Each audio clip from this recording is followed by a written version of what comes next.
that are due a little bit later. So the assignment, so we had the Chapter 9 worksheet. Hopefully you've turned that in already. And then we had, we'll have a Chapter 10 worksheet this week, and probably some questions from 12 and 13, just so I make sure that you guys are following chromosome numbers properly through mitosis and meiosis. Okay.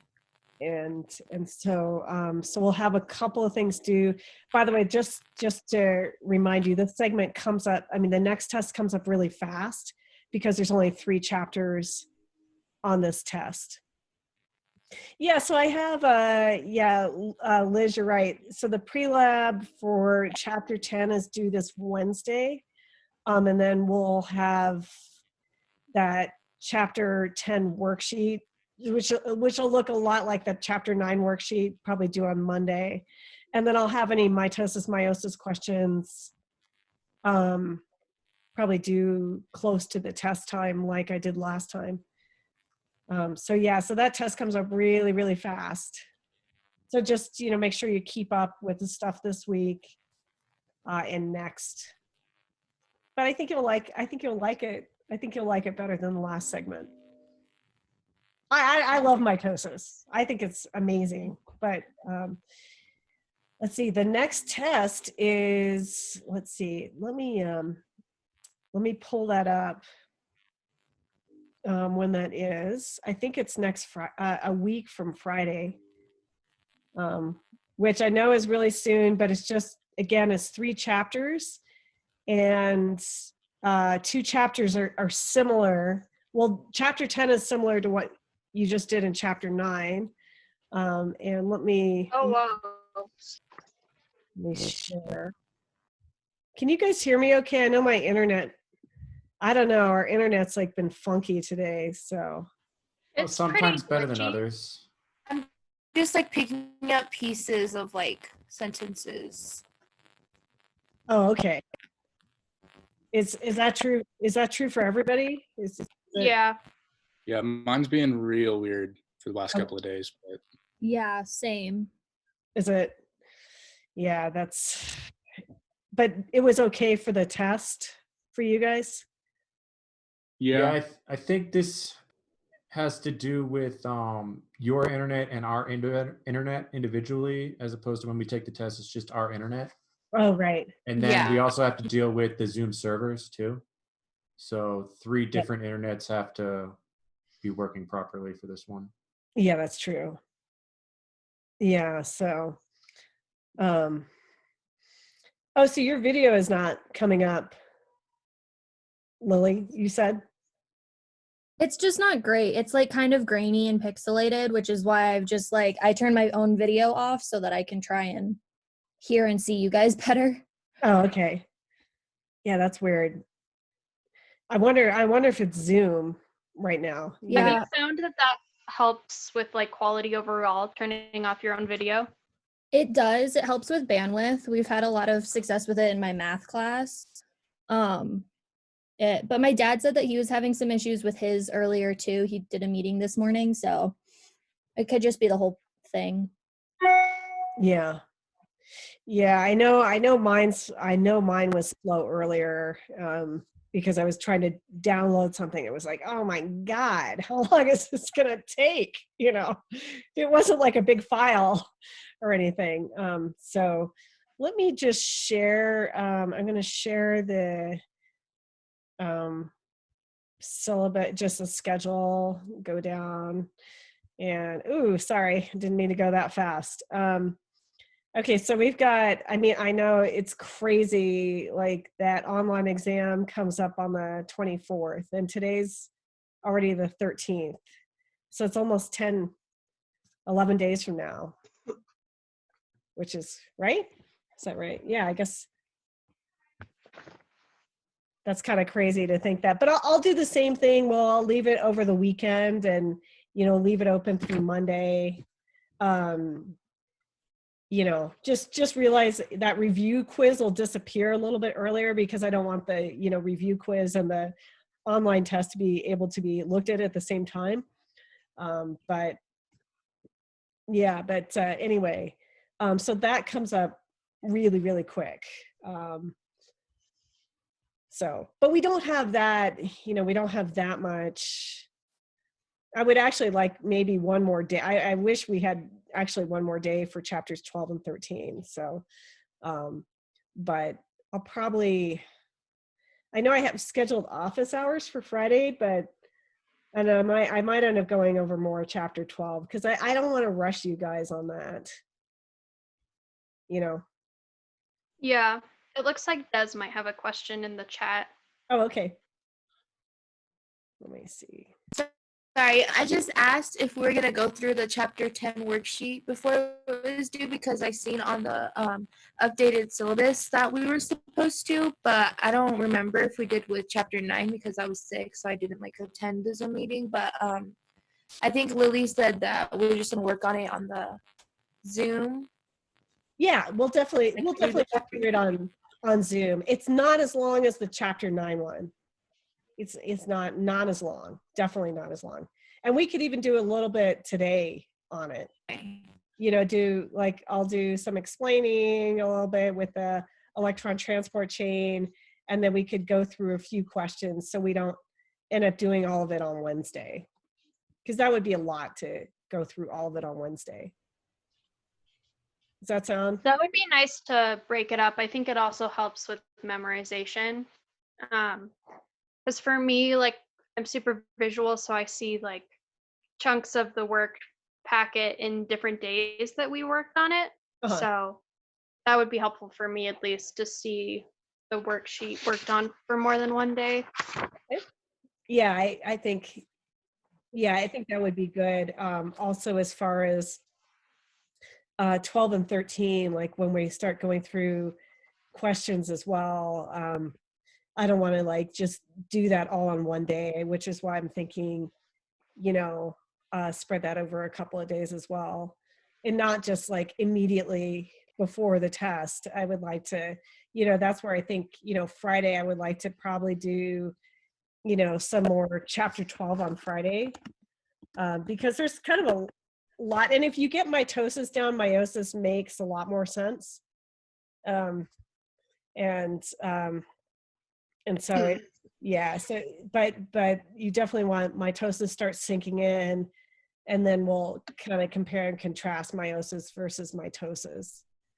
By the way, one of my old teachers used to say meiosis, which I think is you don't usually hear that, but I don't know if he did that just to try to make it sound different from mitosis, that can students were confused between the two, but usually most people say meiosis. I don't know if it's in different parts of the world they'll say meiosis, but usually people say meiosis. Anyway, so I'd probably like to start chapter 12. Well, I have it written down for Wednesday to start chapter 12, and then also probably spill over on Friday doing some of that. So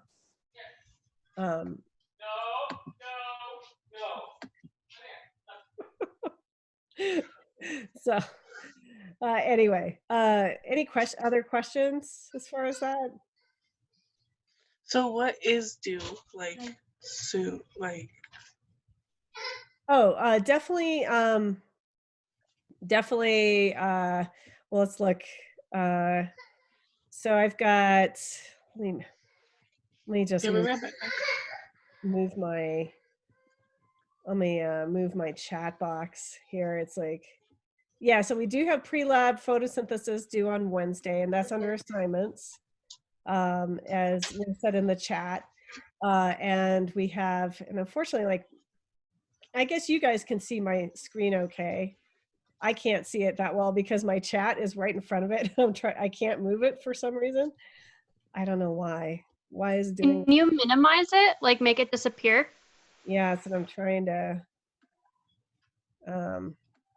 I'm trying to, but it's being there we go. I got it.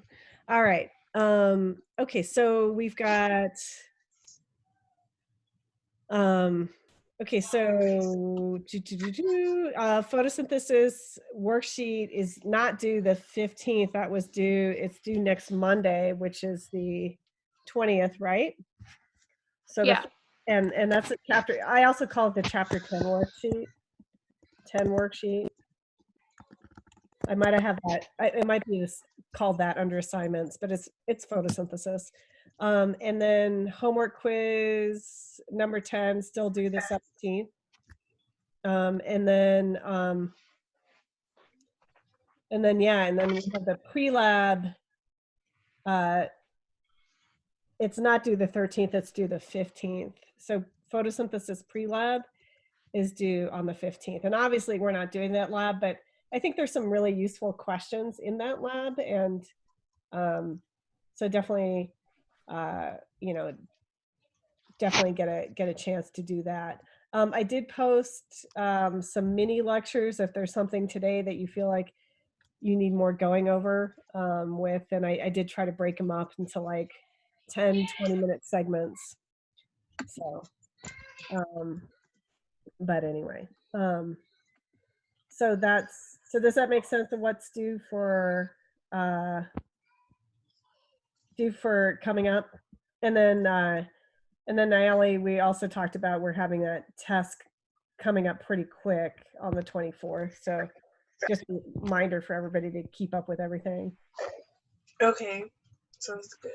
Yeah, but then it's only 3 chapters, so it's not as bad. I mean, the last test, they were all big chapters. 12 and 13 are not that big, and chapter 10 is small, definitely smaller than chapter 9. Whereas I think 6, 7, and 9 were enormous chapters, and then we had 8 in there too for the last test. So, but I do like splitting up chapter 10 from chapter 9, and I think after today you'll see why. So I was taking a test last night and I didn't, like, I finished, but I had run out of time. Like, I had like 50 questions still and my time was up. And I still finished it, but are those questions gonna be like, are they gonna count still, or did, because I Well, so there were 50 questions that were there were 50, it said that you had 50 questions still to do. yeah, and I had run out of time. Okay, and then did it let you go over It that? still let me go over the time. It just like kept giving me reminders that my time has been like exceeded, but I still kept going. But I still submitted it. I finished. Okay. I just don't know if those questions still count or. Well, I'll definitely take a look at it, and if there's any problem, I'll definitely let you know. I'll take a look at it tonight and make sure that those questions counted. You know. Yeah. Okay. Yeah, it's weird. I got a notification that you went over the test by 5 minutes. Oh, really? Yeah. So 5 minutes, 5 minutes, like that's not a big deal, right? Yeah. So, No. but yeah, so I don't know. But if there's something amiss, I can see all the questions. It doesn't just show me the short answer, it shows me every single multiple choice question as well for everybody's test. So I can make sure that it looks like you answer those. Okay. So, oh, you got approved for the grant? I just saw that. I just saw your, I just saw your chat. Yeah, I did. That's great. Finally. Did you have to reapply or what? Yeah, so basically, you know how you added me and what's his Oh, Asher. yeah, on that email. So basically I emailed her separately. I don't know, her name is like Carla or something. Okay. Oh, I don't Carla. know. Yeah, and I emailed her and I was like, I know I'm really late for the grant, but is there any other way I can still get one? And she said, no, I'm late, but that it might open up again. And then when it opened up again, she let me know. And then I applied again. It was like 5 minutes. And then two 2 to 3 days later, I got an email that I got approved. And then on Friday, I picked it up. Oh, that's awesome. That's so I know. That's Oh, awesome. you see, Carla's a good person to have on your side. Yeah. Yeah. You know, Carla's great. Carla's great. Is it based on need or is it based on expenses? I don't know. So I- when you apply for the grant, it's like there's different options, not just for a computer. Like there's a lot of more options that you can get help with. oh, Also, if any of you are on like a payment plan, like you're paying school expenses like once a month for a few months. One of my friends like couldn't afford to pay it right now because she lost her job and had to get a new job because of everything going on. So if you are like struggling with that or have like a payment coming up, if you call financial aid, they might be able to work something out with you. Mm-hmm. oh, that's good. Yeah. Yeah, and Yeah, they're super flexible.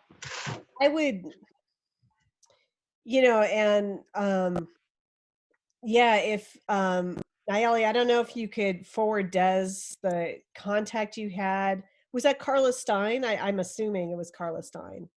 Yeah, I can send her email and then she can email her. Carla's great. That's all I can That say. would be great. Yeah.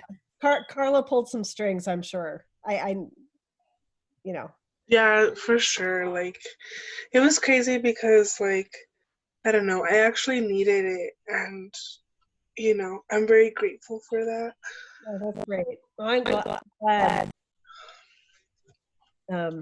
Yeah, I think it sometimes helps, just kind of going around like, I sent it, because I was talking to my chair. I'm like, I have students that can't get grants.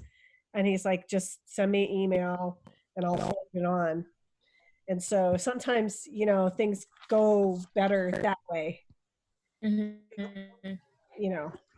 If you have a chair chair of sciences advocating for you, then that helps. So well, that's great. Can you guys hear me okay? Yeah. Okay. Yeah, it's better. I think as soon as I turned off my camera and a few other people did, I think it actually helped a little bit. Okay, you know what, I should what I'll do is I'll turn off this camera as soon as I start drawing on the iPad, and that'll probably help. So all right, well, I should probably get drawing, and then and then let's see, Des, post your email. Des, do you see the chat? So post your email, that way Nayeli can forward you some information, and then and maybe Liz, if you have any other information too. And if you get any roadblocks, let me know, because I could do the same thing, just send an email to my chair, and make sure that the wheels are moving. Sometimes like I said, you have to go around the back channels. Yeah. But if Carla gets involved, it's usually a good thing. So because she's great. She's really great. I emailed her about graduation because I was supposed to graduate this May. And it was pretty disappointing to hear like that it's basically canceled. But I emailed her because I felt like maybe that would be like helpful to hear from students. Right. And she was like super sweet, and saying like they're trying to do something for our class, so it's not just grouped with 2021. So yeah, she's super helpful. Oh, that's great. Yeah, she's great. I don't know if she sleeps much, but she Yeah. Oh my gosh. And and she's responsible like for keeping her, when of course we're meeting face to face, she's responsible for so much stuff, like keeping everybody safe and following up, and if anybody is making threats. I mean, she does all that stuff, and I don't know how she does it. I really don't. And then she's like really helpful with other stuff. So, so like I said, I don't think she sleeps much, but she's a good person to have on your side, and she gets the ball rolling, so. All right, well, let's get started with some photosynthesis, which will seem like deja vu. I'll turn off this camera and then do the let's see, and I'll do the iPad. Hang on, let me stop share here. Okay.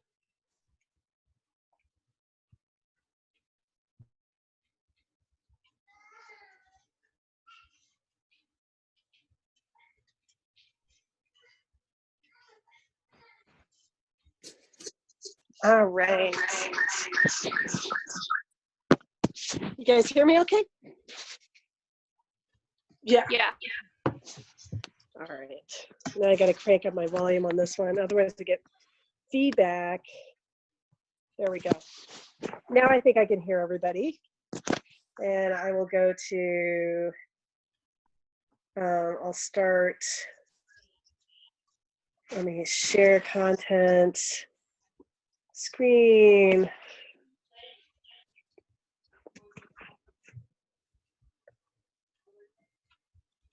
Okay. All right. Let me go over to Notability, and we'll go actually right to chapter 10, but I am not in the right part of chapter 10. So sorry, I'm going to scroll up. Sorry, I want to make you sick. Let's see, where do I want to start? I want to start. I'll you know what I'll do is I'll go to the beginning of the chapter and just kind of give you overview, and then jump to where there's some things you can probably look on your own, and I won't, take up too much of your time with that. So I have a lot of scribbles on it because of. Okay. So definitely, like, I'll give you a little bit of an overview here, but I'll probably have you do some things on your own. Like, I want you to definitely look at cyanobacteria. They're pretty cool. Well, maybe I'll show a couple of pictures of them. But then we'll talk about the chloroplast, its anatomy, because that's important for this chapter, and kind of jump right into the electron transport chain for the chloroplast.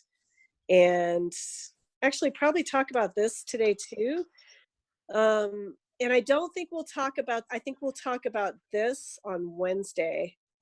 I don't think we'll talk about that today. I think that's too much for today. And so, and then there's this C3 versus C4 plants. I might have you guys do that on your own, but we'll definitely talk about Calvin cycle on Wednesday, and we'll do a little bit of the questions today from that chapter, from chapter 10. Okay, so so just with photosynthesis, you have solar energy that gets converted into ATP and sugars. So this is kind of the, again, kind of the reverse of cellular respiration. And so this is showing what types of photosynthetic organisms there are. We have algae, we have protists, we have these really cool, actually, these guys are kind of cool. They're kind of, in swamps, these purple sulfur bacteria. They're pretty primitive. And actually, I was involved in mentoring a girl at Flagstaff Academy. She was looking at purple sulfur bacteria. And what was funny is that we couldn't get them to grow very well. And then, so she kind of wrapped up her science project, and getting distracted, I left her jar of goo, which was from this from Gaynor Lake, which is near the college, actually. And 3 months later, I had totally forgotten about it. 3 months later, we looked at the jar and there was this huge band of purple sulfur bacteria in it. So sometimes with science, it's just a reminder, sometimes laziness and not cleaning up after yourself, you can get some good results. So, and that's how some of the first vaccines were created, actually. Cyanobacteria are just super cool organisms. So definitely take a look at those slides. I'll just show you a couple of pictures here. They are extremophiles. That means that they love living in extreme conditions. Some of them live like in Yellowstone, and they live in the hot springs, and they grow in these sheets, and you can kind of see they're thick and they're different colors. Some of them release toxic chemicals too. So they're not all great, but they did change our atmosphere into a oxygen-rich atmosphere because they're photosynthetic. Anyway, they're kind of cool. I included lots of pictures. It looks like rock there, but that's all cyanobacteria. And this is just showing how cyanobacteria change oxygen levels in our atmosphere. Okay, some definitions. Autotrophs, they're self-feeders. They don't consume living things. They contain chloroplasts. I always get the question about Venus flytraps. It's like, what about Venus flytraps? Okay, they eat flies, but they're photosynthetic, and they obviously consume living things. But usually with Venus flytraps, they live in really terrible soil. So they need certain minerals to help grow, and that's why they eat flies. They don't actually eat them for their carbon, they're like sugars or proteins or anything. They just eat them for their minerals. So heterotrophs are like us. We're unable to make our own food. We're dependent from compounds from living things, and we do cell respiration, and organisms that are heterotrophs do what we talked about in chapter 9 in order to make ATP. Okay, so sorry, I'm going to erase this down here just because it's like, I was, I did that mini lecture and I was writing all over this, and it's just kind of messy right now. So I'm just going to erase it real quick. I forgot I had written all this. This was from the other day. Okay. So again, photosynthesis is the reverse of aerobic cellular respiration. Carbon dioxide is reduced. That means it gets electrons, and sugars are made from that process. Water, on the flip side, is oxidized, so electrons are stripped, and then we have oxygen being released. And this is why we have an oxygen-rich atmosphere, is because of this process. So this is why we have oxygen in our atmosphere.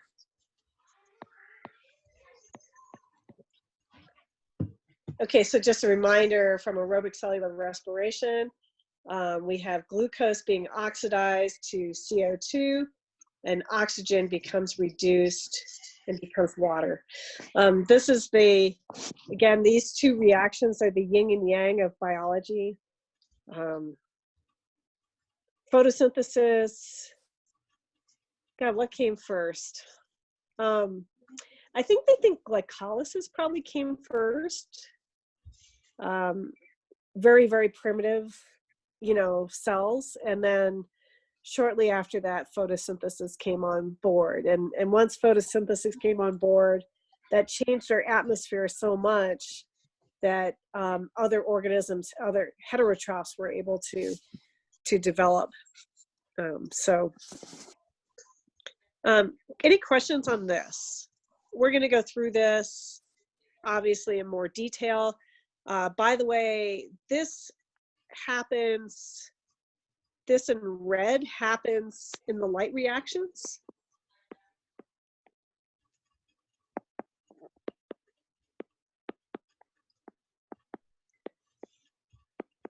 And this here in blue happens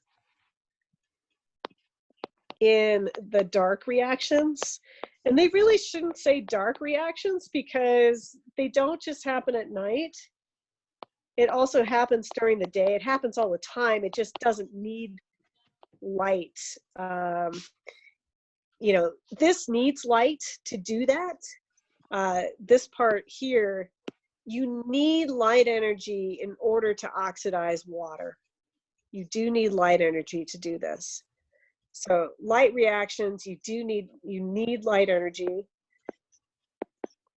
need sunlight. Do you know the ratio of energy?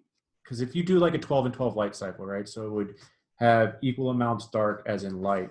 Do you know if the photosynthesis still outweighs the aerobic respiration by a significant amount? I just know that. Yes, it does. Okay. Yeah, they no matter almost no matter what plant, it's considered to be a carbon sink, and so that must mean that they, you know, bind more CO2 than they put out. So they're for dark reactions, you were saying like doesn't just happen in the dark, but what else did you say? they just don't, I'll say right here, they don't need light to occur. So what's happening then? They just actually fix CO2. It's chemical reactions, much like the Calvin cycle, except they're fixing CO2 into, they bind it to a larger molecule, and then there's a series of reactions that occur that end up making an end product that the plant wants. And they just don't need light energy for those reactions. They've already made ATP using light reactions and made electron carriers doing that. And so you don't need light energy to fix CO2. They can do it at night, but they can do it during the day too. So it doesn't really matter. What do they need for reduction? I'm sorry? CO2. For reduction, what do they need? Well, they need ATP from the light reactions, and they'll need, it's like NADH, it's just called NADPH, which are electron carriers. So they need those, which are made during the light reactions. And so they need those to operate, but they don't, and they need some enzymes, and that's it. A very special enzyme. It's the most common enzyme on the planet, actually. And it's a naughty enzyme. It breaks some rules that we talked about in chapter 8. So it's a little bit of a naughty enzyme, but it works. It works pretty well. So, but anyway. So again, the yin and yang of biology is something I didn't appreciate as a student. I was just like, God dang it, I have to memorize something else. I think I was kind of done with it by this point, but all right. Let me just erase this.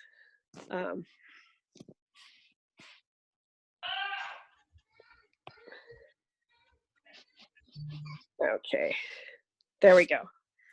All right, so where does oxygen come from photosynthesis? And I'll say this now, and then I'll keep repeating myself with this. So oxygen comes, a lot of people think that oxygen comes from CO2 during photosynthesis, and it does not. And I think it's because students see that O2 and they think, oh, there's O2. Well, no, oxygen actually comes from water during photosynthesis, and it's because, you know, H2O, if you split it, you have 2H plus, right, plus 2 electrons, plus 1/2 O2. And we saw kind of the reverse of that in cell respiration. Remember at the very last step where oxygen grabs electrons and it oxygen grabs electrons and binds to some protons and makes water. So this is the reverse of that. And then we have carbon dioxide ends up making these sugars like, glucose. This is glucose here. Also, some of those oxygens and end up making water. But anyway, so the most important thing is that to know that oxygen comes from water during photosynthesis, and we'll talk about that today. Okay, so I'm going to skip a few slides, but I will talk about the chloroplast because it's a unique structure. And I'm just going to erase some of this.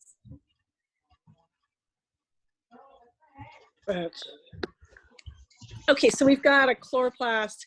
It's got an outer membrane and it has an inner membrane, which those two aren't as important. So you see the outer membrane, and then there's an inner membrane. I'll do that in green. It's got these two membranes, but then it has this stuff inside that's really important. And I think I can, let me see if I can, I think the other night I managed to increase the size of something, and I'm not like, how did I do that? But I'm not sure if I can. Let's see if I can do that.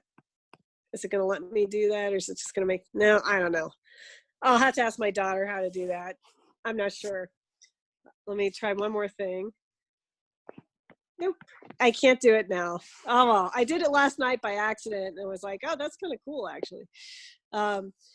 So we've got these other things inside the chloroplast, and this is what we actually care about.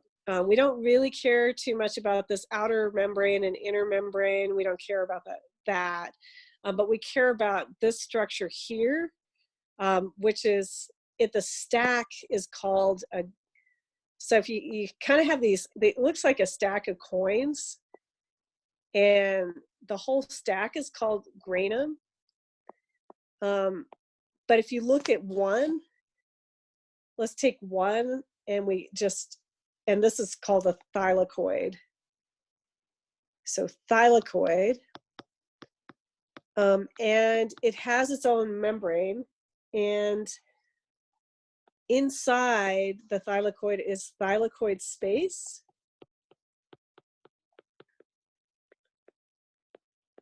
And outside is called stroma.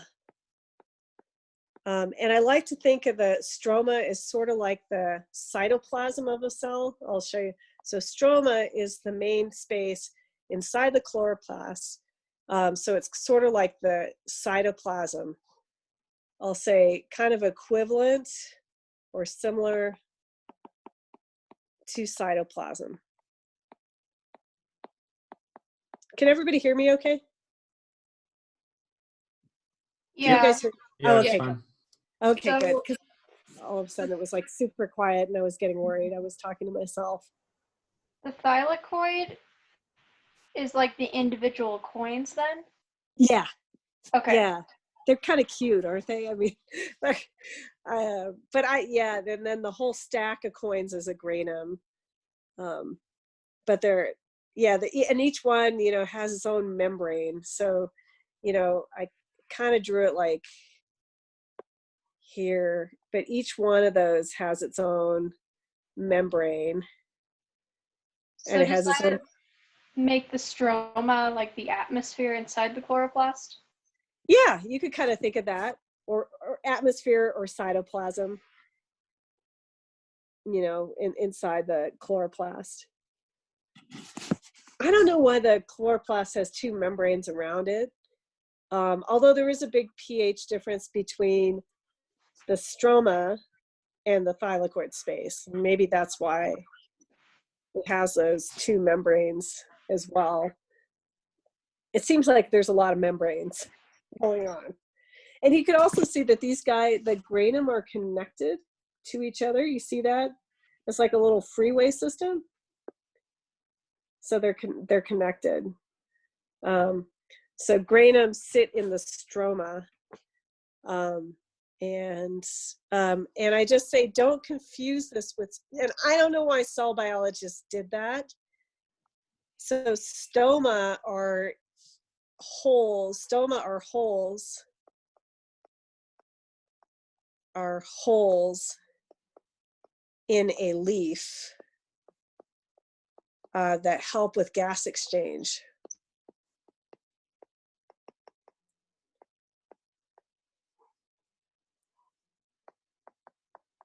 Okay, so just don't, I don't know why they did that. So stroma is the, that goop outside the granum, and stoma are holes in the leaf. So I hate that. And I have to think about it every time I say it because I don't want to say the wrong thing. Like, it's like, okay, we're talking about stroma now. We're not talking about stoma. And also what I try to do, if I am talking about the holes within a leaf, they're also called stomata. And I try to just say stomata, which is, I think that's a single one, and stoma or stomata, no, or stomata is plural, stoma is singular. And vocab, like here, I like picture. This is from my cell biology book. I just think this is a better picture than what's in your book. Like with the here you have the granum, here you have the thylakoids, and then the thylakoid space on the inside, and you can see the thylakoid membranes. So I think that's, and then it gives you a kind of size. And then those are going to be, remember that in those, you're going to have a bunch of chloroplasts. We're just looking at one chloroplast. You're going to have a bunch of chloroplasts in a single cell. And you guys weren't able to see the cytoplasmic streaming with chloroplasts, were you? With the lab we did? Do you remember that with the microscopy lab? Could you guys see the chloroplasts actually moving in any of those? I mean, maybe. Plants? I don't know if I was just kind of looking at it in a macro view. Yeah, it's pretty cool. The plant is always trying to maximize how much light energy it can absorb, so it moves the chloroplast around constantly to do that. So it's kind of cool. These are just, this is electron microscopy of the grana and thylakoids. So again, all green parts of the plant have chloroplasts, and that includes stems and unripened fruit. But the leaves are the main sites of photosynthesis. And those are in mesophyll cells, which are in the leaf. Those are going to contain most of the chloroplasts. And this is talking about stoma or stomata. So stomata is plural. Those are the holes within a leaf. This is electron microscopy here. You can actually see the holes, but that's for gas exchange. And also, unfortunately, during summertime, plants, depending on the environment, they can also lose a lot of water through transpiration. So they lose water through these holes, which the plant doesn't really want to do, right? It doesn't want to lose water. It doesn't, but, it does need to exchange gases. And so, unfortunately, sometimes they lose quite a bit of water. I know, notice I grow pumpkins usually in the summer, and we used to grow these huge, the first couple of years I was here, we had these huge 150-pounder pumpkins. They were massive. And then last year the squirrel ate all of them. So, that was kind of a mess. But anyway, during this, by midday, I knew that the plants were they were losing so much water because you could just see the leaves just wilting. And so they were losing a lot of water through their stomata. So sometimes plants, it depends on the plant. Some plants can actually close off the stomata, but then that creates other problems.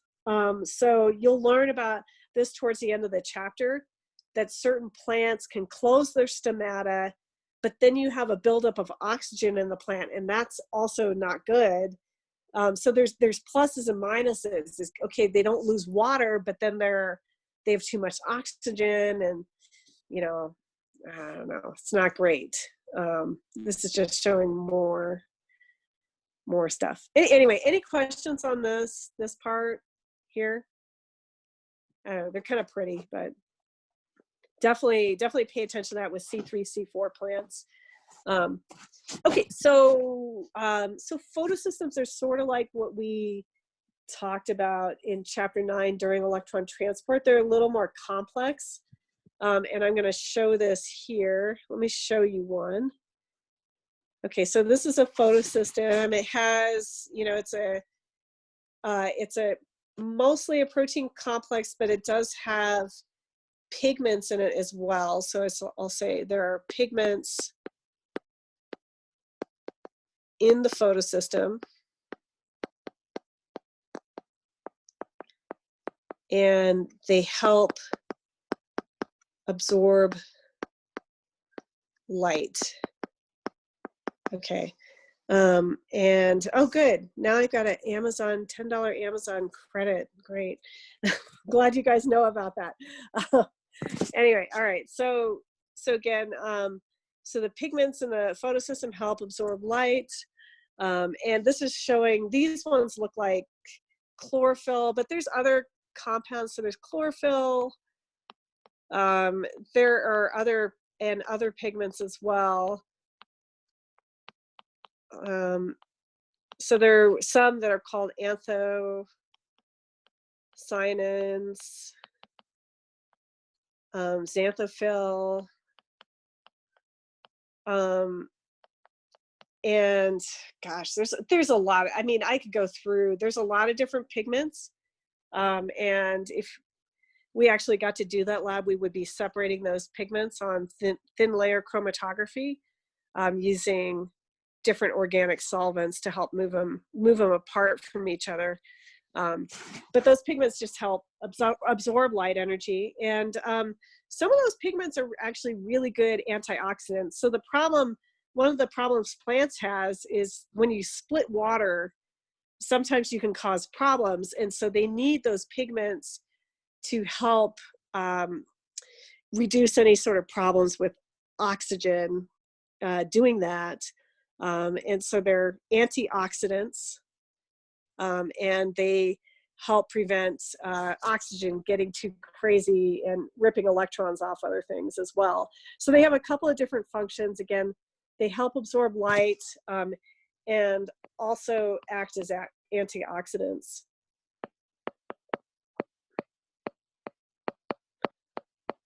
And those come into play when we're looking at leaves changing in the fall, right? Yeah, that's right. That's right. You once chlorophyll breaks down, you can see the other pigments in the leaves. So chlorophyll starts breaking down in fall, and then you see all the other colors, all the other pigments in the plant. And you said they all act as antioxidants? A lot of them do, yes. But some of them help absorb excess light energy too. So they have a couple of different functions. Towards the end of the chapter, I do have a few slides, just partially because I was just interested in okay, what do antioxidants do? Why are they beneficial for you to eat? Why do we care about antioxidants? And honestly, you get very little antioxidants from meat, very little.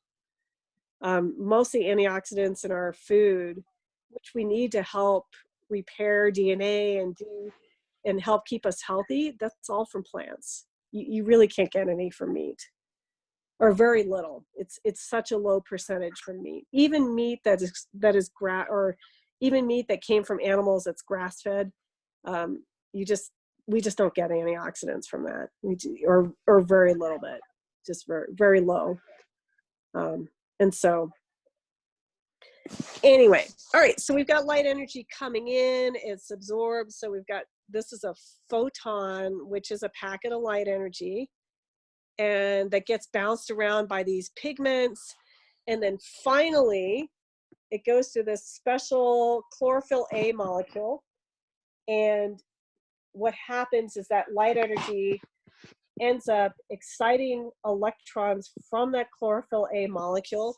And then those electrons end up going into this nice dandy little box, which I'm sure it doesn't really look like a box, but they draw it in the diagram like that. It just goes into a different part of the photosystem where those electrons are excited, and then they can be picked up by a mobile carrier and moved down an electron transport chain. So you'll see two photosystems in the electron transport chain.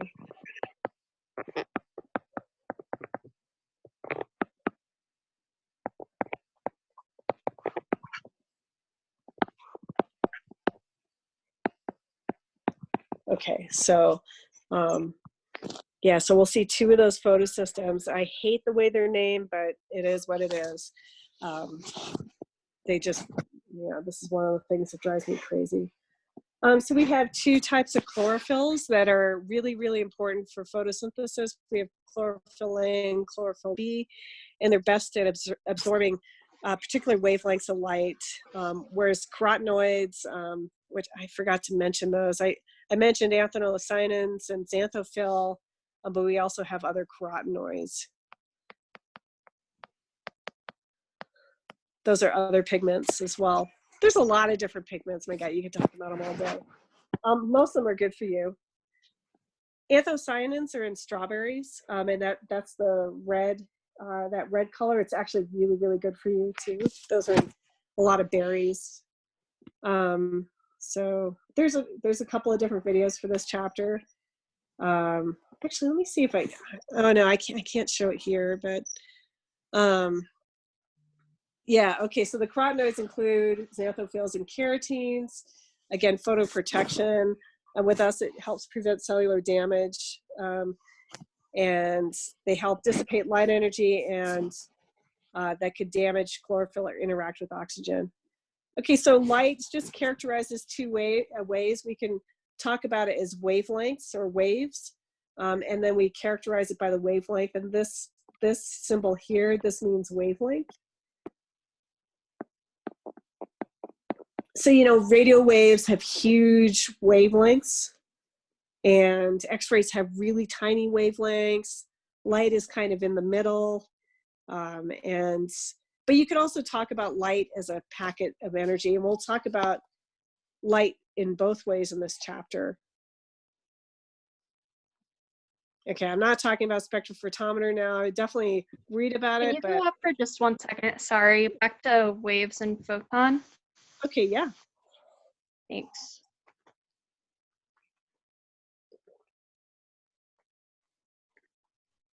Perfect, that's good, thanks. Oh, sure, no problem. Okay, I'm not going to talk about the spec right now. But let's look at this guy, and let me erase first because you guys were going to actually, you guys were actually going to do this experiment.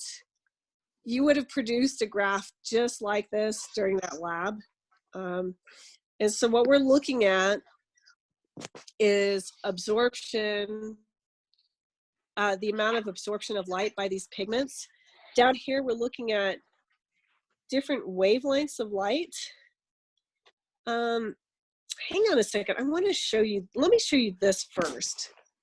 And let me erase this, sorry, a lot of crap here. All right, so you've got gamma rays. So gamma rays are really, really tiny. Things that are small, that have small wavelengths. So down here we have very small wavelengths. They're also high energy. And they're thought to be more dangerous. Definitely gamma rays and X-rays are much more dangerous than radio waves and microwaves. Those are bigger. Although microwaves heat up water, which is why, I recommend students like don't hold the cell phone next to your head for long periods of time because it heats up water and it doesn't heat up water evenly. And guess what your blood is? It's mostly water, right? So, it actually heats up, holy cow, it heats up water, in your brain, right? And it heats it up unevenly. So that's why, anytime, my daughter always gives me a bad time. She's like, why are you always putting it on speakerphone? It's like, I don't want to heat up my brain, right? Because the thing is, you can't feel pain inside your brain. Okay, so probably heating up your brain isn't a good idea, especially heating it up unevenly. And so anyway, that's the reason why I don't do that. And I recommend students, use a headset. I don't care if it's Bluetooth or what, but just don't hold that phone right next to your head. Even though these are pretty big wavelengths. See they're almost, some of them are almost 1 meter between two waves. So again, wavelength is between, the distance between two crests of the wave is the wavelength. And, some of those microwaves are almost 1 meter big. So they're huge. And again, we think of them as not damaging, but microwaves are really good at heating up water. And that's why we use microwaves to heat up food, is because it heats up water really, really well. Radio waves don't really do that. Not to my knowledge anyway. They don't heat up, not to my knowledge that they heat up water like microwaves do.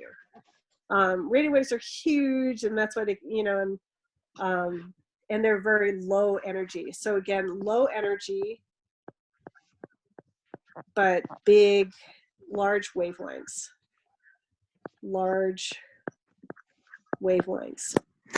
Here's infrared. That's what we feel is heat, right? And we can't see it, but that's what we feel is heat energy. And then UV light, right? This is also, all three of these things are definitely cancer causing. So that's why it's believed that things that have small wavelengths have high energy and can be cancer causing. We don't really know about, or causing, sorry. We don't really know about microwaves. Infrared radiation, definitely, and there's no evidence that it causes cancer. I think the jury's out on microwaves and radio waves. I don't think so.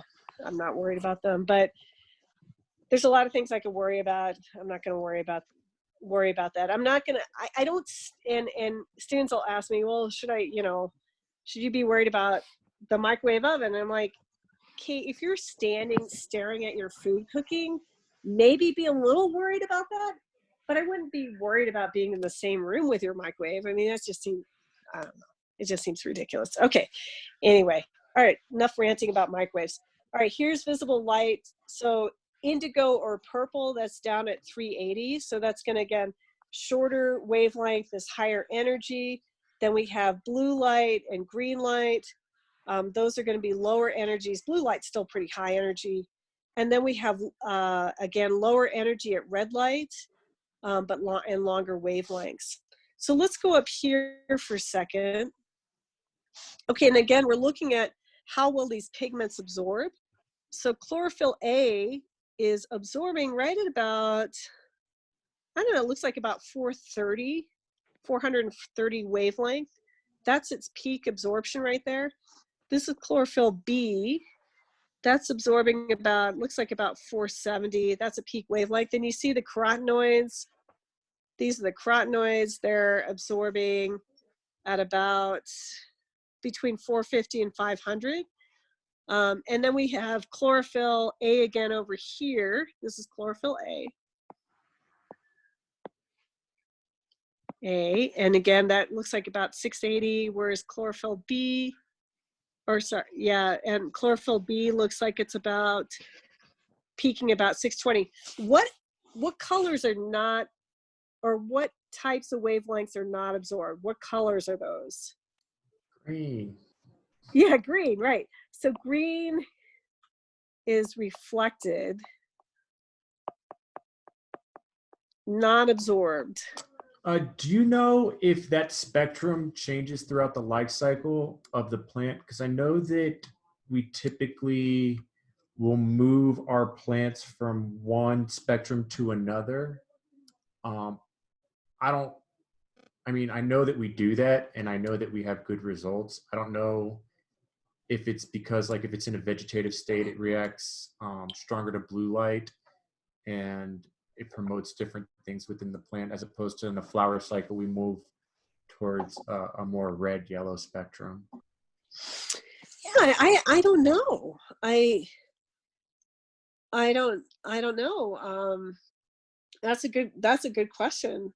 Yeah, I just know that I would actually switch from like a metal halide over to an HPS bulb in Okay. order to accommodate those spectrums. Oh, that's interesting. But I don't know if there's, Maybe it's hard. Maybe it's also, yeah, it's hard also to get all the different wavelengths from certain lights. yeah, I mean, nowadays they're using a combination. I know that LEDs have come a long way, and obviously sunlight is the best light because it's what we call full spectrum, so the plant can take whatever it needs.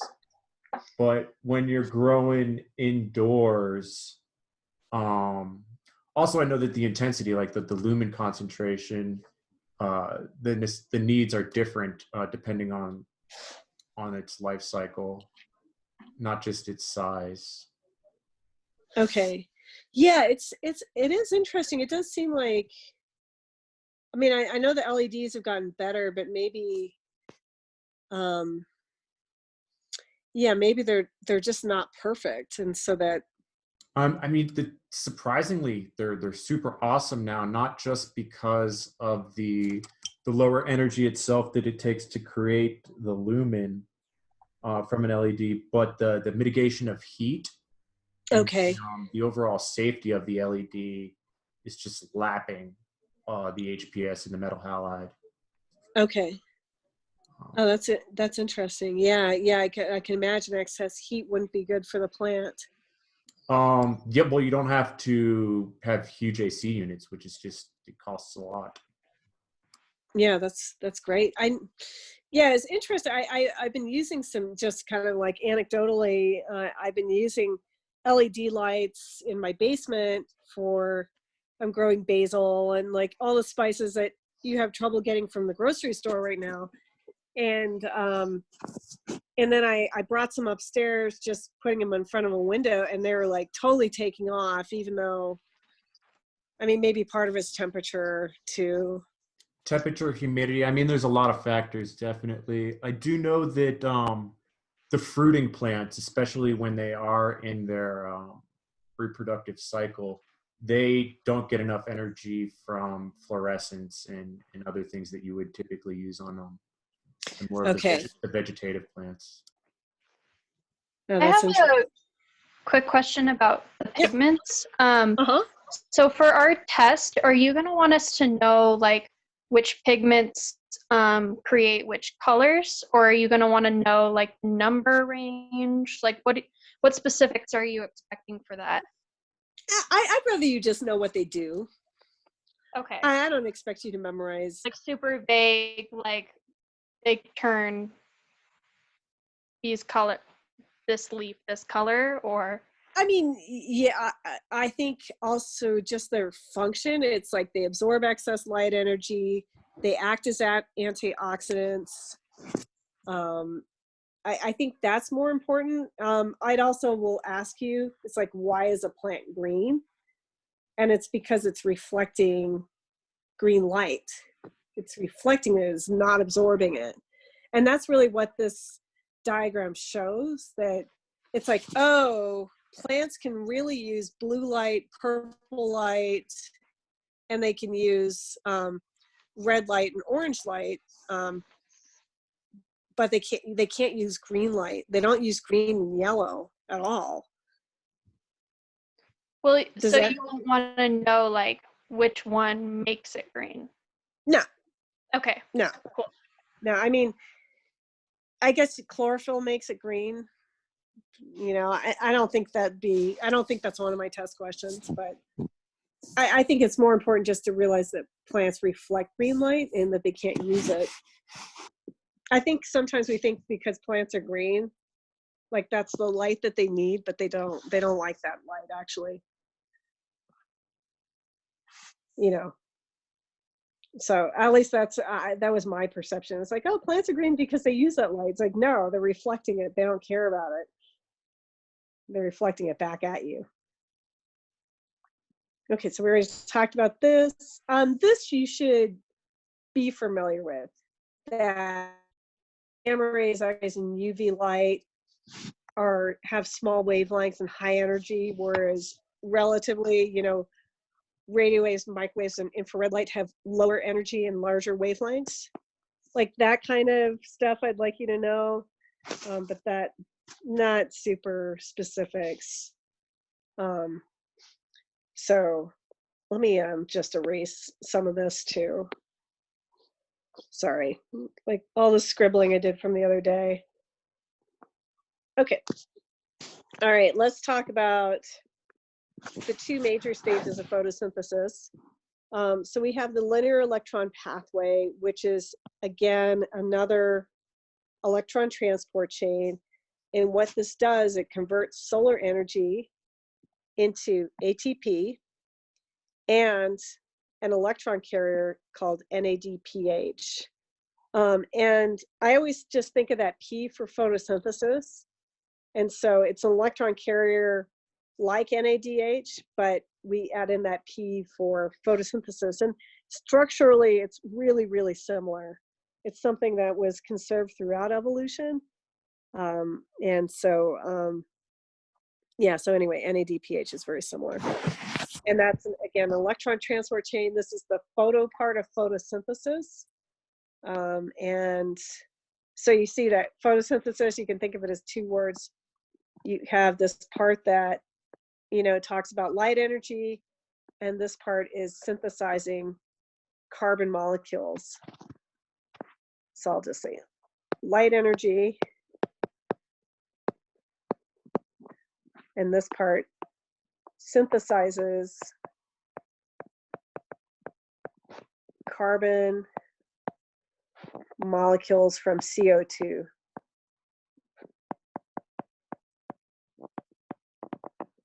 Okay, and then Calvin cycle or dark reactions, they're often referred to.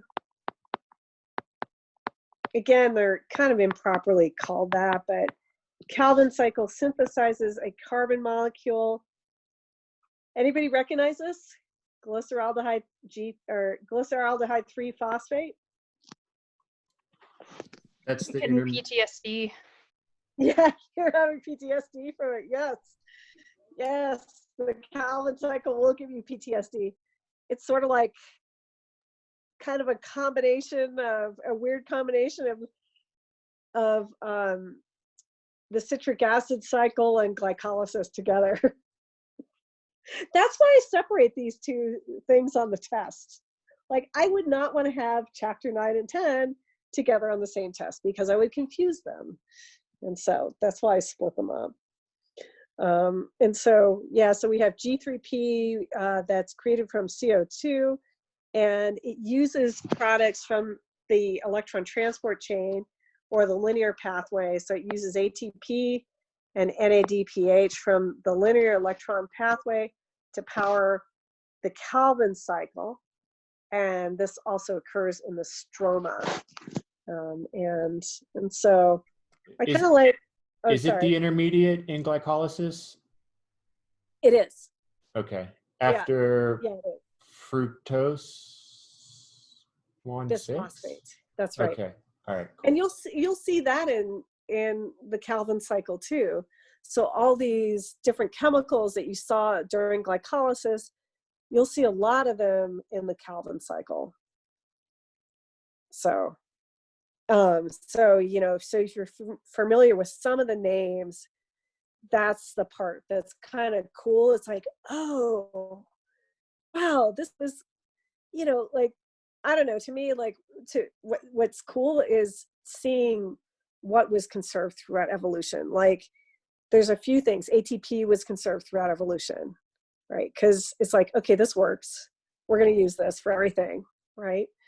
All living things use ATP.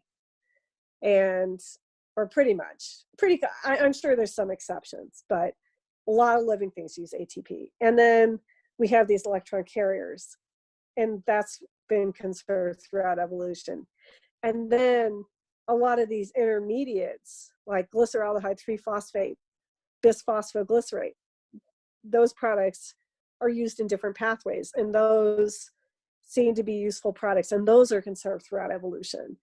It doesn't matter whether you're a plant or an animal, it's like you'll see these same molecules being used in different ways, and probably similar enzymes involved in those molecules. So, because evolution is a tinkering process, like, hey, that works. We'll keep going. Let's go with that. That works. It doesn't have to be perfect. It's just something that works and keeps living things alive. And that's why we'll see them again and again. And so, all right. I'm gonna skip this for now, but let's talk about the light reactions and linear pathway and the photo part of photosynthesis. And then we're gonna answer some questions. Actually, I wonder if we should, maybe, why don't we let's take a look at the photosynthesis worksheet now. Let me take a look at that. Oops, sorry. The first two questions are like super easy, Yep. just from doing chapter 9 and like recognizing that the top one is cellular respiration and bottom is photosynthesis, but it's definitely like getting into the problem 3 and onward that's a little confusing. Okay, let's take a look at that now. Oh boy. Okay, already like started writing stuff here. Sorry, let me erase that. Oh my goodness.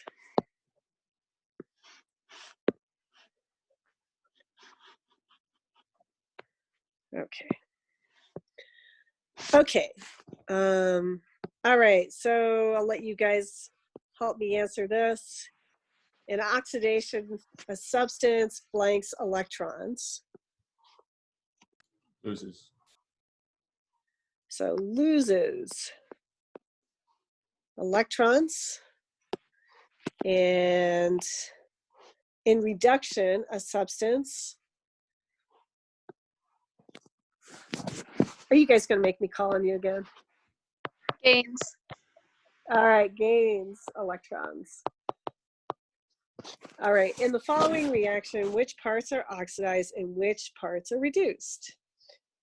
Okay, so we know this from chapter 9. We have, this part is Reduction. Or wait, oxidation. I wrote it opposite on my paper, sorry. it's okay.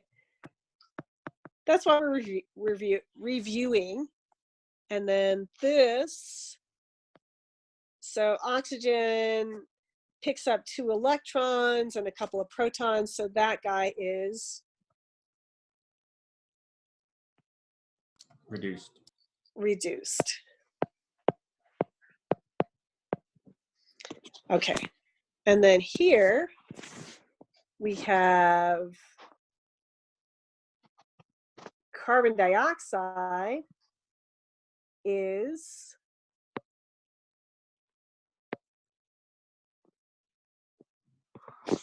and let's see, who wants to answer that? Let me see who's on here.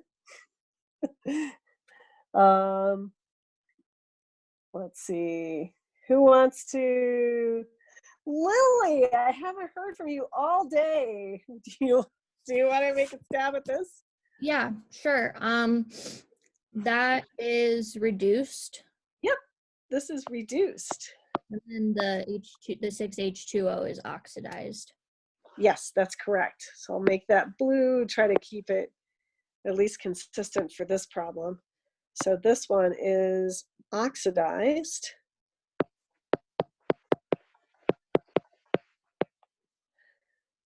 Okay, and we haven't talked about this. Well, we talked a little bit about this earlier, but let's save this. Let's save this for, why don't we go through the light reactions first, and then we'll get back to this. So let's go back and go back here. So the photo part of photosynthesis actually answers one of the questions. Purpose, harvest light energy, makes NADPH. So that, again, that's an electron carrier. And ATP. Some students say the purpose is to make O2, but I want to just point out that O2 is a byproduct. The plant could care less whether or not it makes O2. It really could care less. It matters very much for us, however, and that plants make oxygen. That's super important. Or other photosynthetic organisms make oxygen. All right, so we have two pathways. We have the linear pathway and the cyclic pathway. And if you're more interested in the cyclic pathway, definitely take a look at extra slides. I used to get into it more, and I decided that I confuse students more by talking about it. And so if you're interested, definitely read about it. I just kind of tell you what it does, but I don't get in specifically about how it works. And we'll talk mostly about the linear pathway. Cyclic pathway only make ATP.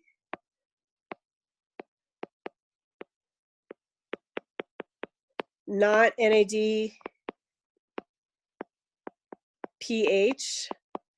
It's also thought to be probably the most primitive of the two cycles, whereas the linear pathway makes both ATP and NADPH. Okay. All right, questions on here? You know what, I'm just gonna go back. I just need 1 second to write that down. Oh yeah, sorry.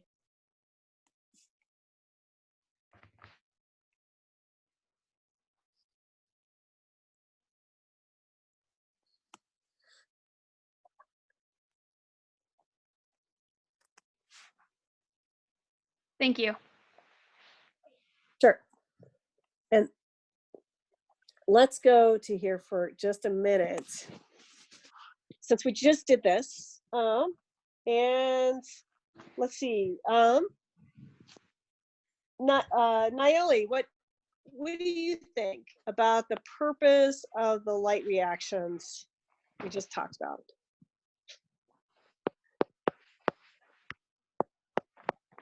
It's to make two products mostly. And you could, if you're stuck, you can make a pass too. You could take a pass. But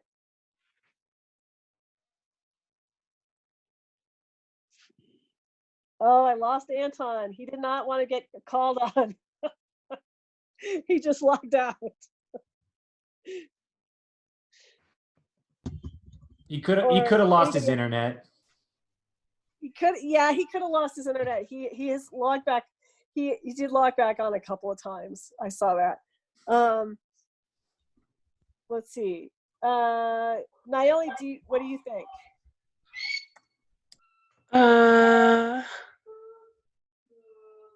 Yeah, sorry to interrupt. Anton just texted the group and said that his Zoom crashed. Oh. That's weird. Yeah, I think if the internet gets unstable, it's like, it's just tough. I think Des Oh. in the comments was saying that hers was crashing about every 5 minutes. So Oh, that sucks. Yeah, I That's told her it might just be her computer or her Wi-Fi, but I'm not sure. right. Well, it sounds like she needs a new computer too. get that grant Yeah. money. Yeah. I'm gonna say ATP and NADPH. Yep, that's Yeah. right. ATP. So, and NADPH. And I'll put that oxygen is a byproduct.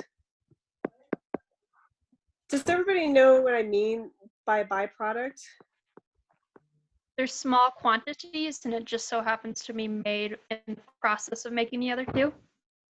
Yeah, and it's pretty big quantities. I wish I had like I'll need to look up statistics for next time on how much oxygen is made by a plant per day. But it's actually pretty big quantities. It just doesn't. That's not something it's intentionally doing. It doesn't care that it's making oxygen. It doesn't use that oxygen for anything. But what it does do is rips electrons, which is tough. The plant or those pigments end up ripping electrons off of oxygen. And you So know how heating oxygen is, so that's hard to do. why is it considered a byproduct if there's so much of it? It's because it's not intentionally created. All it wants, or I should say, it rips electrons off water. It doesn't rip electrons directly off oxygen. It wants electrons from water and ends up splitting water in the process. So actually those electrons end up coming from that hydrogen. And so again, it doesn't, all it cares about is getting those electrons. It doesn't care what it's creating in the process. Does that make sense? It just wants electrons. I guess it's still But it confusing doesn't, what makes it a byproduct and what makes it essential. Like, is that just decided based on what the system's doing? yeah, the plant doesn't use this oxygen. We do.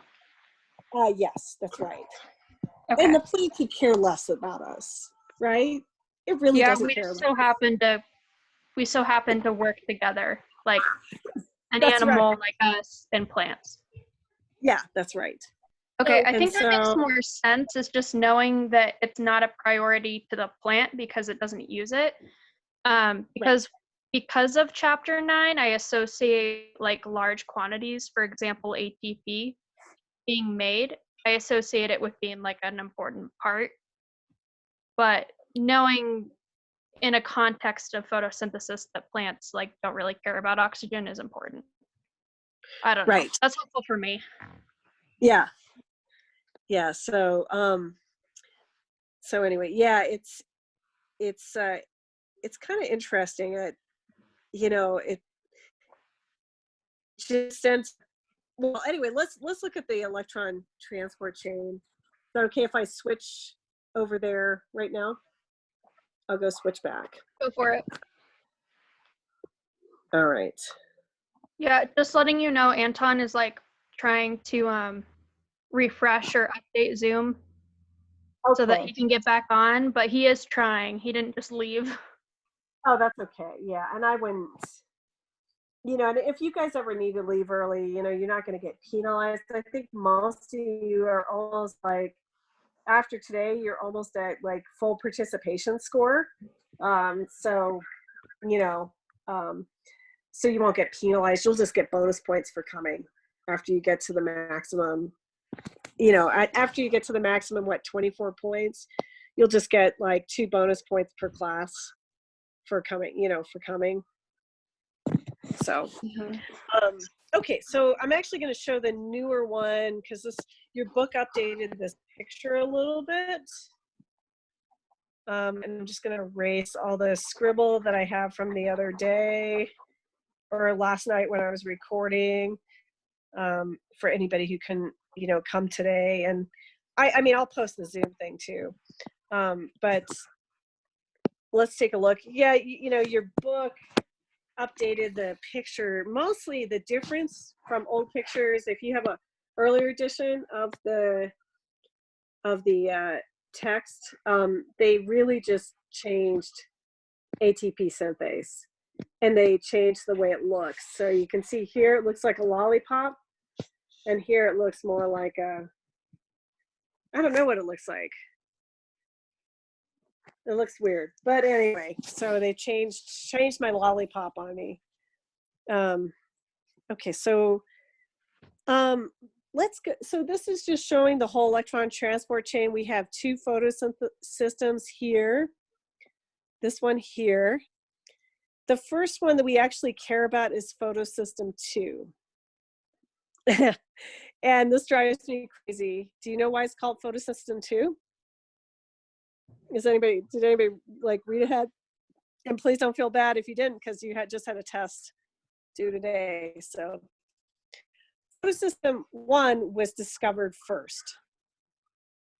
That's the only reason why it's called photosystem 1.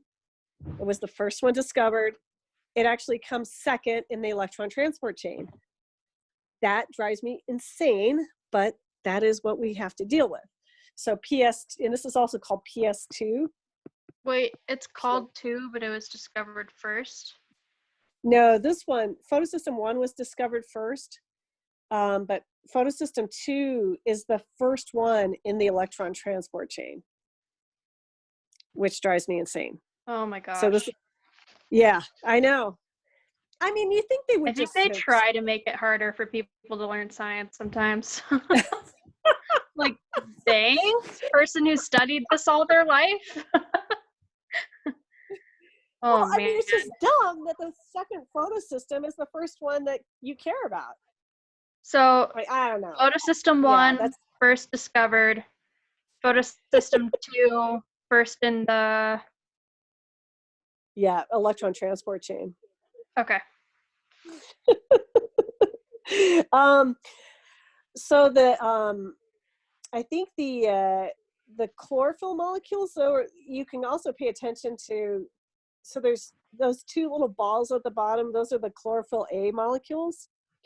At least those are a little different. I think they, so this one's called P680, and this one's called, these chlorophyll A molecules are P700, and I think they're talking about like which absorption that, or one of the absorptions of light that they absorb. And that's the numbers. This one's 700 nanometers. This is 680. And so those are at least sequential, but the PS2, PS1 thing, it drives me insane. And this is, I don't really care that you know that anymore. I just want you to know that those two little balls are chlorophyll A molecules. I don't care that you really know that one is P680 is kind of important, and we'll talk about that in a minute. So what I like to do here is I like to break it up into kind of more individual parts, but I'll just give you an overview here. Let me erase these because I have too much scribble here. I'll give you an overview and then we'll talk about it individually. So the first thing that happens, we have light energy coming in, and we have electrons are excited from this chlorophyll A molecule. It goes into a different part of the photosystem. This part is called the electron acceptor, and I'll talk about these more individually. I just want to give you an overview. And now there are electrons missing from the chlorophyll A molecules. So what it does, it rips electrons off of water and splits water into two. So we have oxygen plus 2 protons, and those electrons replace the ones that were excited. So it kind of happens, you know, a little bit backwards. The light energy excites electrons from the chlorophyll A molecules. They get excited, they go to a different part, and then electrons get ripped off of water. By the way, those electrons get passed to a mobile carrier. This one's called plastoquinone. So this is a mobile, sometimes I call this mobile carrier 1, MC1. Okay, sorry.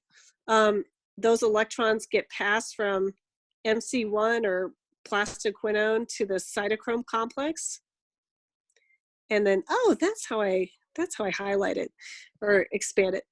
And then once electrons get here, guess what happens? Protons get pumped.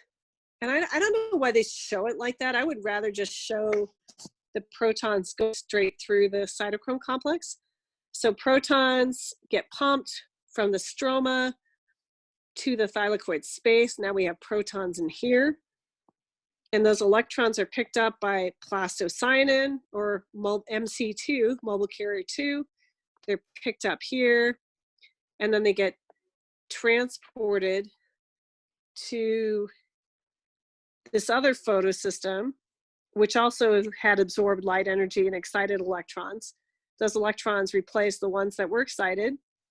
And then finally, we have electrons get transferred to another mobile carrier. This one's mobile carrier 3, or ferredoxin.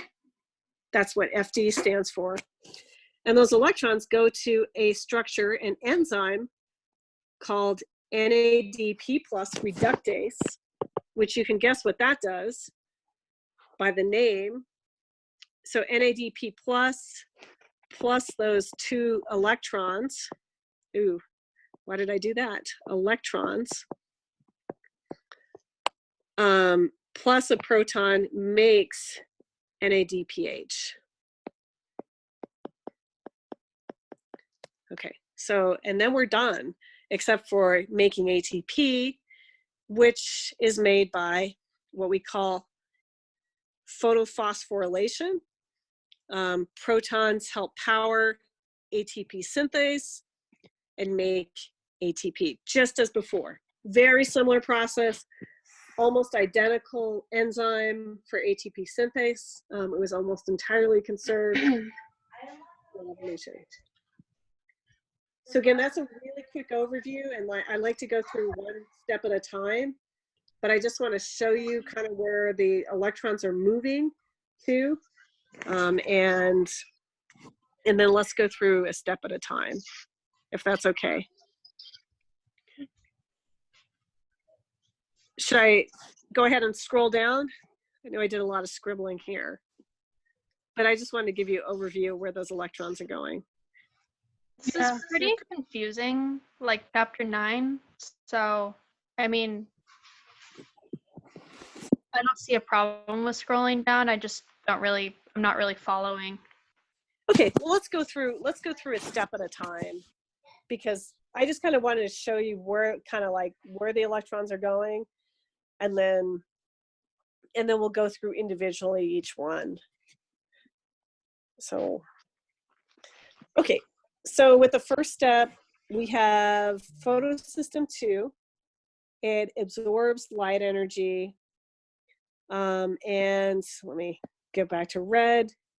So it absorbs light energy. We have light energy being absorbed by those pigments. Finally, this special pair of chlorophyll A molecules gets excited, and we have electrons being excited from those chlorophyll A molecules, and they go into this primary electron acceptor, this box here, and now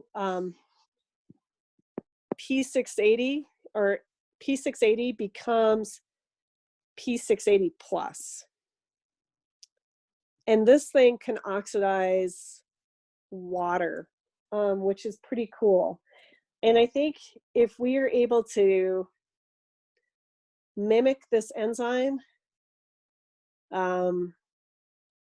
if we're, maybe able to produce them in mass quantities, I think we could solve some of our energy problems And so I think. Would that be more for like a good battery? Yeah, that's right. A really good battery. What's the how long is that stable? God, I don't know. Yeah, that's a good question. I'm not sure. But it is thought to be, this is kind of the holy grail right here. I mean, this thing can rip, we don't know anything else that can rip electrons off of water. Well, I mean, initially when you were going over it, I was like, dang, how much energy does that actually take? Because that seems kind of ridiculous. Right. And it's all from light energy that it's able to do that. Yeah, I mean, I know we have photo panels, but yeah, I do wonder though how long that actually would be stable. Yeah, I'm not sure. That's a good question. You know, and if we could possibly improve on that. So Anton, I know you got kind of forced off. We're just like talking about the electron transport chain in the thylakoid membrane, and we're at photosystem 2, which ironically is the first photosystem in the electron transport chain, and it's called photosystem 2 was because it was discovered second, but it's the first guy or the first photosystem that's important in the electron transport chain. Okay, that's not confusing at all. You said it, not me. Confused the crap out of me, I'll tell you that. And I just thought, damn it, what? Why is this so horrible? You know, but yeah, I guess if you just think, okay, that's PS2. I don't know. You get used to it after a while, but it is confusing. It is confusing. I agree. But yeah, Alex, that's a good question. I don't know how stable it is. The fact it's able to, rips electrons so quickly off of water, I kind of wonder how stable it is. Yeah, I do imagine though that it happens in a split second in this process, that right. It's excited and then instantly it just drops back down. Yeah. Yeah, and so yeah, I don't. Still worth looking into, regardless of how temporary it may be. I mean, yeah, it's definitely. I mean, that I think it's been talked about how that if we could figure out how to mimic that molecule, we could definitely solve a lot of energy problems. Probably save the planet in the process. Side note, super side note. I don't know if you've ever looked at thorium reactors, but that's the bee's knees right there. Oh, is it? It's they've already got the science down. They were developing it early on, but it's not able to be weaponized, so they kind of scrapped the funding for it. But okay. If you're ever wondering about potential energy that's super plentiful, not that toxic, and easy and safe to do, it's not one of the renewable resources. Or I guess it's not renewable, but it's so plentiful that it might as well be. Okay. But it's not green energy. It's closer to nuclear energy. But thorium reactors, for anybody that's kind of curious about just energy in general, super interesting, fascinating. Just sucks that we're short-sighted as a species. Yeah, that's true. All right. So P680, once it becomes P680 plus, it loses those electrons. It oxidizes water and removes water's electrons. And then we have 2H plus plus 2 electrons, and those electrons go to P680. And 2H plus, H2O. Let me write this again. I totally was like thinking of chapter 9 for a minute, like having an Alzheimer's moment. So H2O is split, okay, and then we have 2H plus 2 electrons plus 1/2 O2. And those electrons go to P680 plus and make it P680 again. And then once it gets back to P680, it's ready to accept more light energy and excite more electrons and send those down the electron transport chain.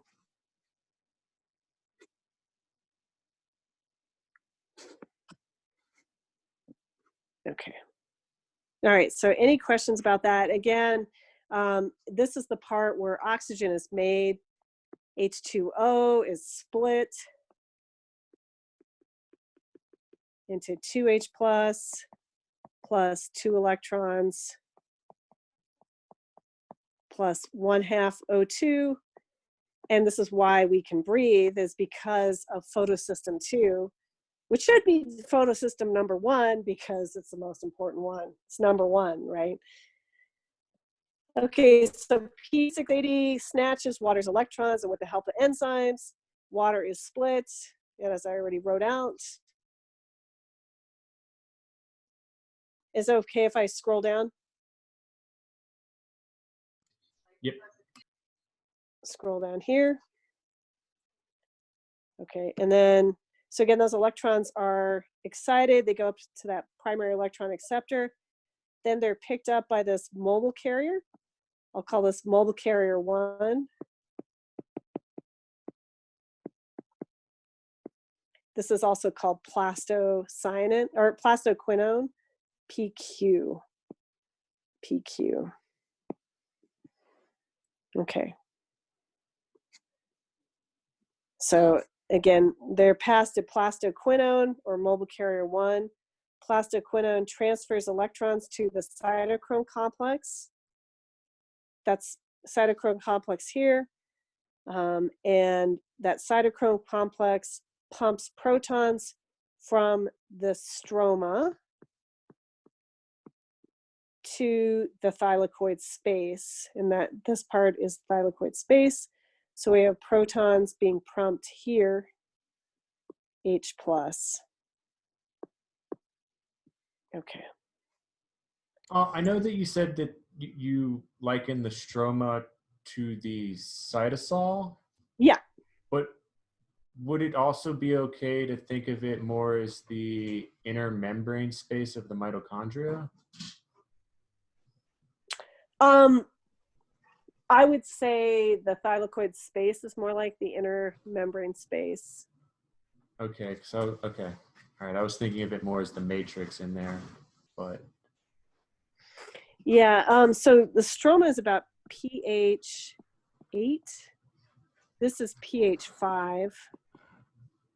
So 1,000-fold difference between the pH of the thylakoid space and the pH of the stroma, which is incredible. yeah, it's a lot. It's a lot. Okay, so we've pumped some protons, so those will be used to make ATP later. And as well as, when water's split, those protons from splitting of water can also be used to make ATP. Does that make sense, guys? Because we split water here, so H2O is split. It's split in the thylakoid space. So once you split water, you have protons from that splitting of water that can also be used to make ATP. Okay, so plastoquinone transfers electrons to the cytochrome complex. Those electrons are then transferred from the cytochrome complex to another mobile carrier that's called plastocyanin or mobile carrier 2. They're picked up there by the other ball. Okay. And then during this process, we still have light energy coming into the plant. So this is light energy. That excites electrons from this guy here. So this is another couple of chlorophyll A molecules. Chlorophyll A. This one is called P700. And when those are excited, it becomes P700 plus. So when it loses those electrons, it becomes P700 plus. And those go to this primary electron acceptor. Okay, so those electrons go up here and then get moved eventually to this guy. But once P700 becomes P700 plus, it needs to be fed more electrons. And it picks up those electrons that are being carried by this guy, plastocyanin. This guy dumps those electrons over here. So P700 plus accepts electrons. I'll just highlight this, accepts electrons from plastocyanin or mobile carrier 2. Okay, so we have electrons now in the primary electron acceptor up here. So we have electrons up here that can be now transferred to the third mobile carrier. Okay. And I'm going to scroll down if that's okay. So electrons from P700, are passed to ferredoxin, or I should say these electrons are passed to ferredoxin or mobile carrier 3. Again, I'll say mobile carrier 3. And then those electrons are transferred to this enzyme called NADP plus reductase. And NADP plus reductase takes those electrons, adds them to NADP plus. NADP plus 2 electrons plus a proton makes NADPH. So NADPH is an electron carrier. So now we've had pretty much the whole electron transport chain is complete. So the final electron acceptor is not oxygen, right?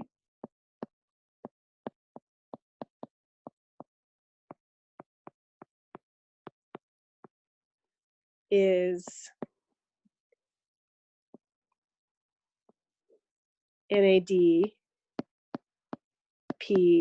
plus, and it makes NADPH. Okay, does that make sense? So the final electron acceptor here, again, is not oxygen. We're not in cell respiration, but the final electron acceptor is this guy here, and NADPH is made from that process.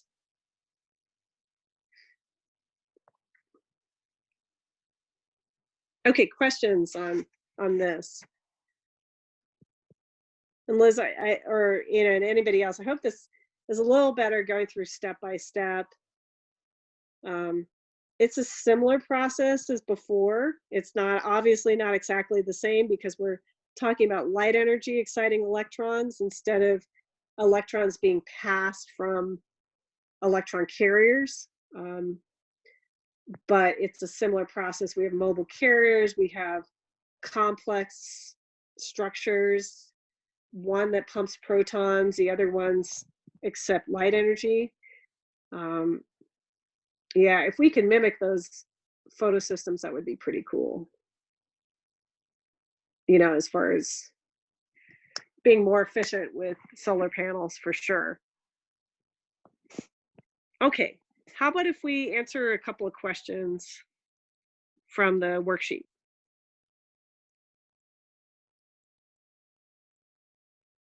Does that sound good? Sure. Okay. All right. Okay, so so who is our electron carrier in photosynthesis?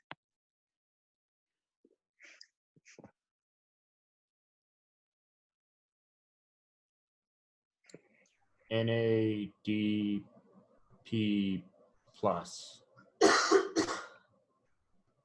You're close. Oh, wait. Oh. NADPH. That is correct. NADPH is the electron carrier in photosynthesis. Where is oxygen made in the linear pathway or in the Calvin cycle?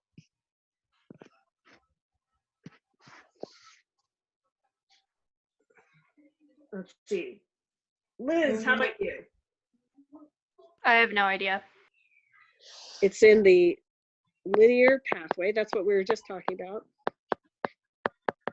And that's the electron transport chain. Which photosystem makes which photosystem splits water?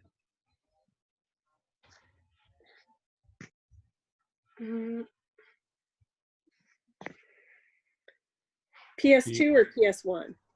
Dose. PS2. Yes, PS2 makes oxygen. Okay, and then where are ATP and NADPH made? And I'll just tell you, because we didn't really cover that, this is in the stroma. And okay, so here we are again. Which photosystem is involved in producing oxygen? You guys already answered that. This is PS2.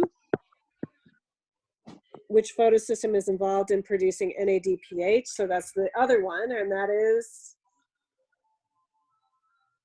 PS1, right?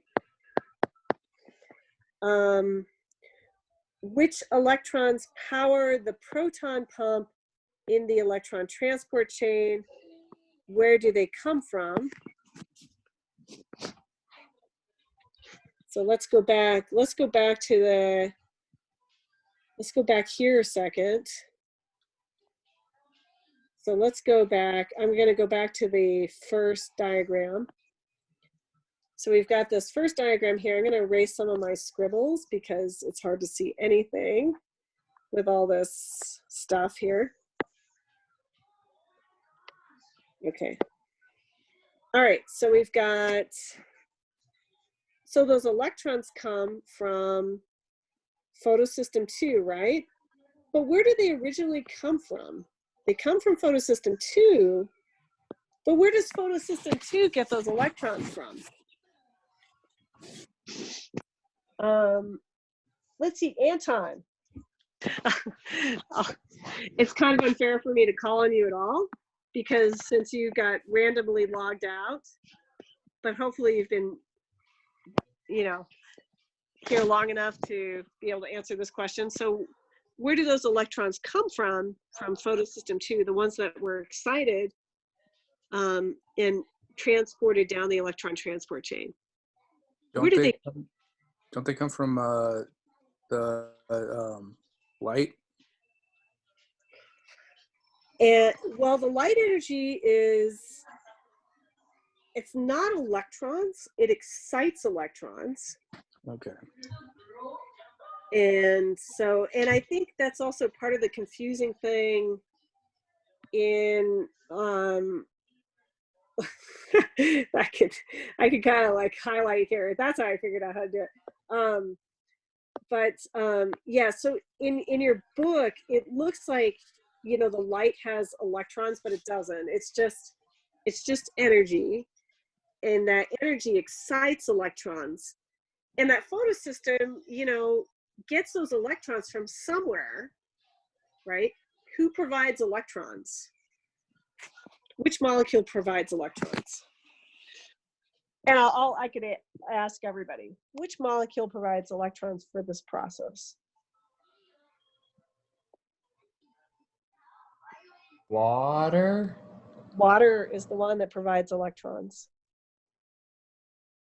So those electrons that we, end up going down this electron transport chain come from water. They come from water. And that's why water's split. So that first step really, or one of the first steps, water is split. I think the confusing thing, I say, okay, those electrons come from chlorophyll A, but the chlorophyll A gets the electrons from water. So, and I wish, there was kind of a better way to say that, but that's kind of how the process, you have those electrons being excited from chlorophyll A, and then chlorophyll A rips those electrons from water. But as this process keeps going, those electrons are coming from water. And again, that's a kind of confusing thing for this. So you guys have not had a break for 2 hours and 10 minutes. Does anybody need a break for a few minutes? Huh? You want like a 5-minute break, and then we can get back to our photosynthesis worksheet for like another, 15 minutes? Yeah, Or do you that's want- fine. Or do you want to keep just going, or what do you want to do?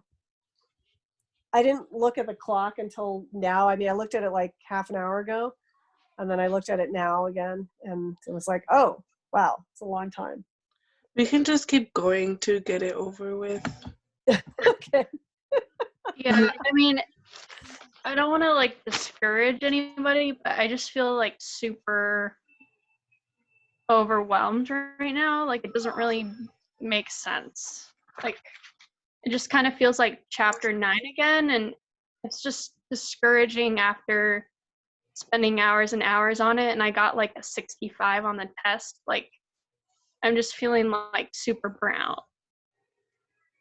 Okay. Yeah, I feel like it's just so much information all at once. Yeah. It just feels like too advanced for me, honestly. Like I don't really get what we're doing. Like I understand what photosynthesis and cellular respiration is, but like the steps and like the parts like are really just going over my head. Well, I think, if you just, again, spend more time with it, most students feel like after spending a little time with the photosynthesis pathways, it starts making chapter 9 make more sense. That's been my experience. It might be initially, and especially if you took the test today, you're going to be fried, or even yesterday. And it's like, oh my God, like, it's different enough from cell respiration that, it's a little confusing initially. And then, but I do promise if you keep working with it, maybe watch this again, or watch, I have it shorter in a mini lecture under the PowerPoint folder for chapter 10. And, just spend some time with it between now and Wednesday. I think it'll start to sink in. And that's been my experience in the past. Usually students are like, oh, okay, now I understand it. There's a lot of similarities between this and electron transport. But, usually, normally you have a test, say on Thursday. I think that being online too is like making it way more overwhelming for me personally. Like I don't know if anyone else feels that way, but it's just being online. I just like I'm so overwhelmed and lost by like what we're talking about, and it doesn't really seem like the breaks in between or like the days in between classes really do anything for me. Like, I spent hours and hours on chapter 9 and still got a D on the test. Like, it just doesn't feel like Well, and any remember, effort is remember, helping me. I haven't graded the short essay yet.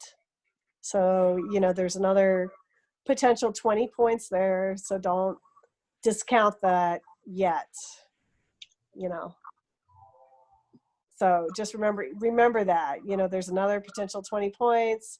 I'll try to get those done tonight. And so don't, you know, and then guess what? Chapter 12 is so different. It is so different than this chapter. This is a lot like chapter 9. It's easier than chapter 9. I promise you that, because you've already been through chapter 9. And there's less reactions overall. It's mostly the electron transport chain. And then we totally changed gears. And then, you know, we have mitosis, meiosis, and then we get into, you know, genetics, which is really, really different. So, you know, all I can just say, you know, stick with it. Don't give up. You know, hang in there. I'll make sure also to post not only my videos, but there's a couple from, I know there's a few from Amoeba Sisters, and there's one, it talks a little bit about a different issue, but there's one that's pretty funny, that's good. And you know what I could do? Actually, let me show you the video. Why don't we just pause this for a second, and I'll just show you the video, and then we can pick up with this on Wednesday. So let me do that. Hang on a second. I'm going to go back to my other computer, or my computer, and pull open the video, which will just help, you know, with everything. So let me go out of here. Okay.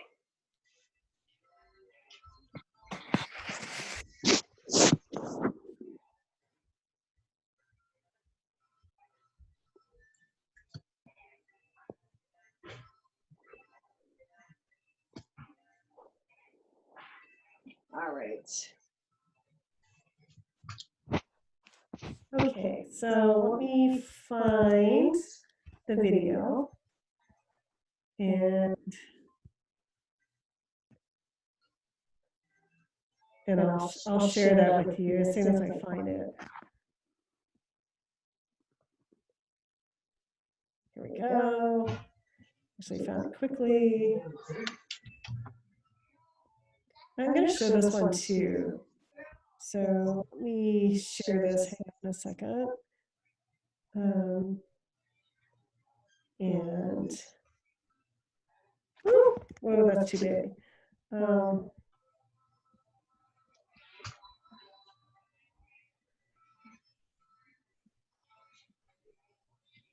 I'll just share my desktop. All right. And kind of get you guys out of the way here. And let me make this a little bigger. Can you guys see this okay? Do you see a chloroplast in the middle of the screen? Kind of got an echo going on. I don't know if that's just me. Okay, hang on a second.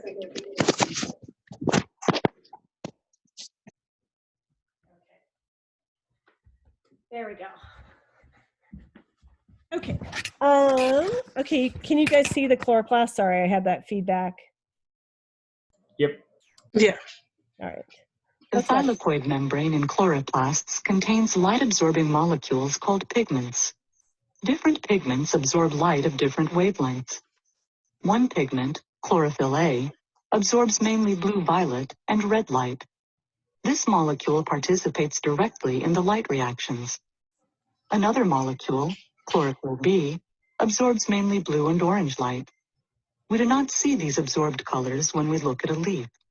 Instead, we see the green wavelengths that are reflected back from the leaf or transmitted through it. Okay, so that's kind of just gives you a crash course in pigments. Let's take a look at the other video, which talks more about the light reactions. You see the biofix video in the middle? Okay. Yep. All right.